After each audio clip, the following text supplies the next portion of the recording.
महाराष्ट्रातील अवैध वाळू उपसा आणि वाहतूक ही एक मोठी समस्या बनली आहे। आता या माफियांच्या मुसक्या आवळण्यासाठी राज्याचे महसूल मंत्री चंद्रशेखर बावनकुळे ॲक्शन मोडवर आले आहेत।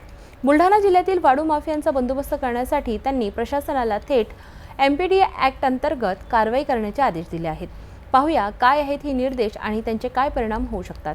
तुम्ही 8(4) जर वाचलं तर ते राज्याच्या संपूर्ण देशाच्या इतर राज्याचा अभ्यास करून 1 महिना पब्लिक डोमेनवर ठेवून जनतेच्या 750 त्याची सूचना घेऊन यावेळेचं वाळू धरण अत्यंत चांगल्या पद्धतीचं हे म्हणजे उद्या 3 वर्षानंतर जे एमसँड धोरणाने हे धोरण दोन्ही एकत्रितपणे बरोबर जर केले तर तुम्हाला सांगतो 3 वर्षांनी वाळू माफियागिरी समाप्त होऊन जाईल। इतकं चांगलं धोरण या ठिकाणी आहे।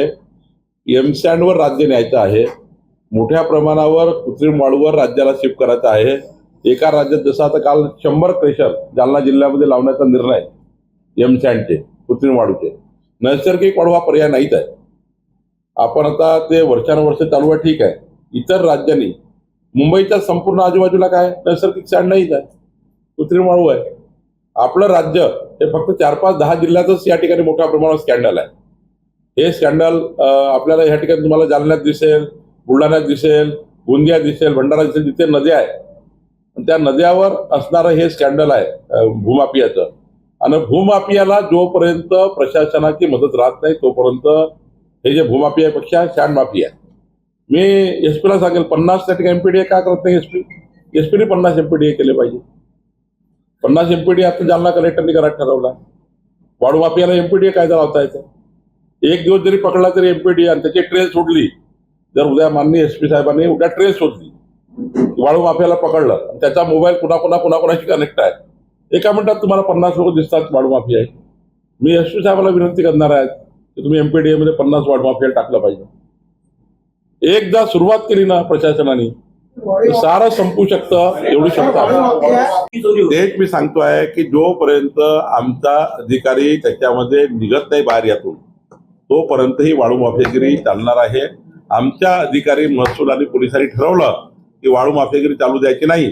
जसं भंडाऱ्यामध्ये बऱ्यापैकी प्रयोग झाला, भंडारा SP आणि कलेक्टरनी ठरवून टाकलं की वाळू माफियागिरी चालवायची नाही।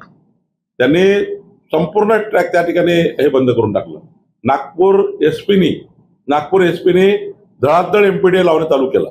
त्याच्यामुळे जोपर्यंत आमचं प्रशासन आणि पोलीस प्रशासन आणि आता अधिकार दोन्हीकडे दिले, पोलिसांना दिले अधिकार आणि महसूलला दिले।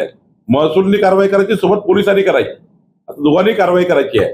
त्यामुळं मी आपल्या समोर सांगतोय माननीय जिल्हाधिकारी माननीय SP धडाधड MPDA चालू करावे आणि वाळू माफियागिरीवर चाप बसवावा। आता आहे की वाळू माफियागिरी ज्यांच्या संरक्षणाने सुरू आहे शेवटी जबाबदारी SP आणि कलेक्टरवरच सुरू, वारंवार सांगतोय। आणि आज मी जो काही प्लॅन करून चाललो आहे कलेक्टर SP बसून, त्या प्लॅन प्रमाणे पुढे जर अशी वाळू माफियागिरी झाली तर जिल्हाधिकाऱ्याला जबाबदारी किंवा SP ला जबाबदारी येत आहे। नवीन धोरण आम्ही या ठिकाणी शासनाधीश काढला की वाळू माफियागिरी बंद केली पाहिजे। महसूल मंत्र्यांनी दिलेल्या कठोर निर्देशानंतर आता जिल्हा प्रशासन काय पाऊल उचलते हे पाहणे महत्त्वाचे ठरेल।